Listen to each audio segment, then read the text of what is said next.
Use your God power. Get everything you ever wanted and live the life of your dreams. The Master's Course. Copyright 2010 by Richard Lee McKim Jr. All rights reserved. Let the quest for knowing begin.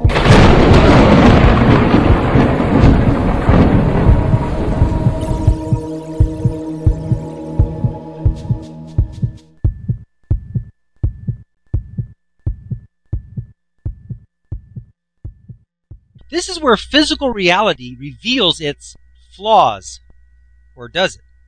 The prime directive of physical reality insists that every perceived aspect of reality must have a physical component that realistically explains and describes the event.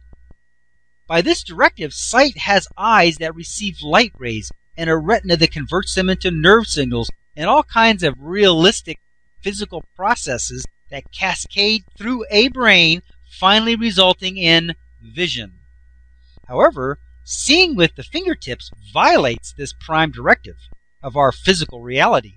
If physical reality were to support this action in a realistic way, it would have to begin generating an eye mechanism in the tip of each finger and generating specialized nerve cells that lead to the brain through the hands and arms.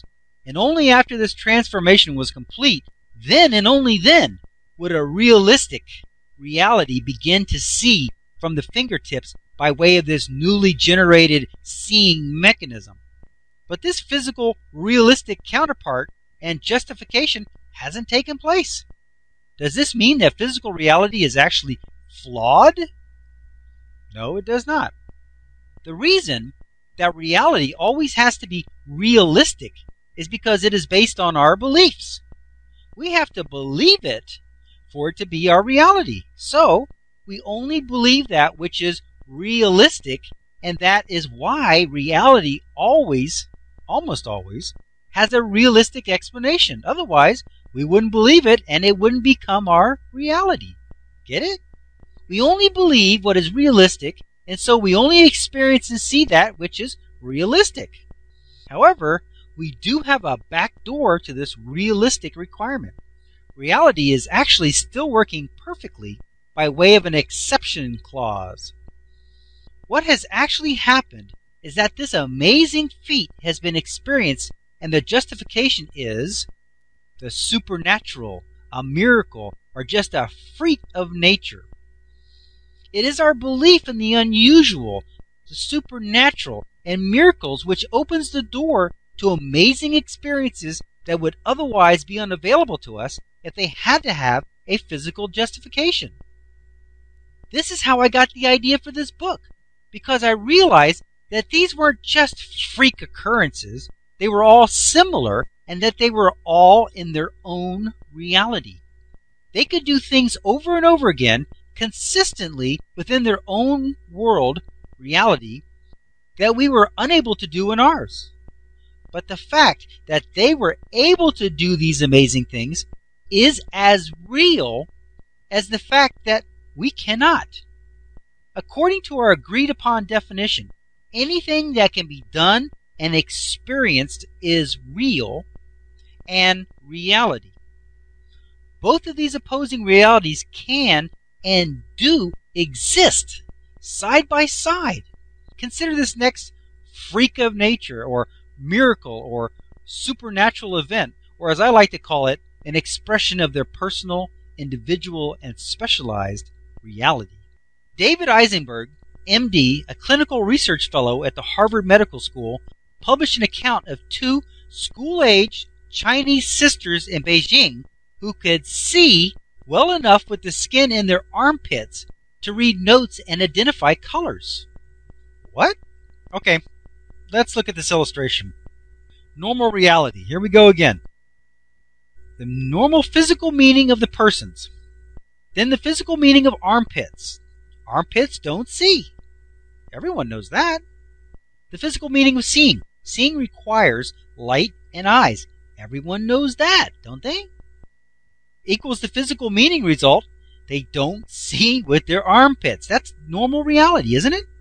But you see, that's just reality based on those meanings. You take the meaning that armpits don't see, and you add in the meaning that seeing requires light in eyes, and you get the result, meaning they don't see with their armpits. How can they? You've got a meaning that says armpits don't see. You got a meaning that says seeing requires light in eyes. With those two meanings, it's impossible to see. You will elicit a response, an outcome out of that situation from the infinite that's available where you do not see with your armpits. Out of the infinite possible things it could be, you're going to elicit with those two meanings, armpits don't see, seeing requires light in eyes, with those two meanings together, you're going to elicit an outcome that says you don't see with your armpits. It's simple. That's what resonance does. However, you go down here to your God power, exercised by their own beliefs. You have the physical meaning of the persons. Nothing has changed there, which is the situation. It's neutral. It's the same exact situation as the other illustration where they can see. However, this time we've got two different meanings asserted by God power. We have a meaning that you can see with your armpits. We have a meaning that seeing does not require light in eyes. Now with those two meanings together, resonance goes into the sea of infinite possible outcomes of this situation, and it elicits a situation that they do see with their armpits. Isn't that amazing? Everything's the same, but you've changed the meaning, so now you elicit a different outcome from the infinite possible outcomes that are available. By giving it a different meaning, in this case, two different meanings together, you can see with your armpits, and you don't have to have light in eyes to see, and you get a different outcome. It's just that simple. Here it says in green, the ability has been elicited and activated in their own life experience. Here, once again, they're striking the green tuning fork. I can see, and the meaning is, does it require my eyes? Does it require light? And the meaning is, I can see with my armpits. So what happens? They elicit the response from the situation that says, I can see with my armpits.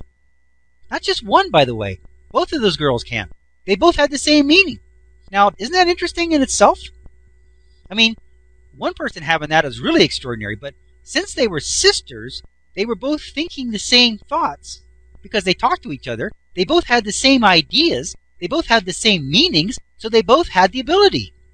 Doesn't that make sense? Because since the ability comes by way of meaning, which elicits the ability, if they're both talking with each other and one of them says, hey, I can see with my armpit, doesn't that make sense that the other one would say, well, I probably can too. And guess what? If you think you can, you can. Here it says the green tuning fork vibrations are high frequency meanings and they resonate and elicit all the things that will match them. It elicits everything that is necessary for that meaning to become true. It elicits the outcome from the situation that matches the meaning that you can see with your armpits, and seeing does not require light in eyes. It elicits that, and it becomes that. Here it says the red tuning fork vibrations are low frequency meanings, and they resonate and elicit with all things that will not match them. They're not eliciting any of those. Those are the ones that says, I can't do it. It's impossible. It can't be done. Everyone knows you can't see with your armpit. Everyone knows that you need to have light in eyes to see. I mean, who doesn't know that? See, that goes to show you a little bit more about immersion, because as you learn in school, that's why we have such similar realities. They're not the same shared reality. We each have our own individual reality, but we're experiencing it similarly because we all learned in school that you see with your eyes. We all learned in school that light rays come into your eyes and that's how you see. So as you learn that, you automatically exclude, by mutual exclusion, the possibility of seeing with any other part of your body, because everyone knows you see with your eyes. And if you know that, then you know you can't see with anything else. Do you see how that works? You become immersed even more. Your abilities are limited by what you do know. Because you do know that seeing comes through your eyes, and only through your eyes. Because you do know that, you can't do these other things. But no one told these girls that they could only see with their eyes. And so they could see with their armpits. Nobody told that other girl who could see with her fingertips. Nobody told her that she couldn't see with her fingertips. She can see with her fingertips. The other girl can see with her nose. If they had gone to school and learned for sure that that was impossible, then it would have been impossible. Here's another example of people being able to see in a place that has no visual capacity. there are no visual organs or photoreceptors or connections to the visual cortex where vision is supposed to happen. They didn't say whether they needed light to see, but I suspect that light wouldn't be necessary either, since there was no optical receptors to receive the light anyway. Does this meet our definition of reality? Remember that we said, let's call reality that which someone can experience. If someone can experience it, it's reality. Well, they can experience it, so it must be reality.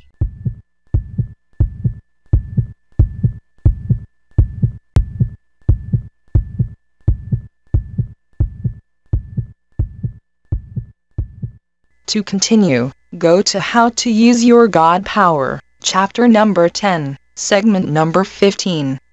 Let your quest for knowing continue.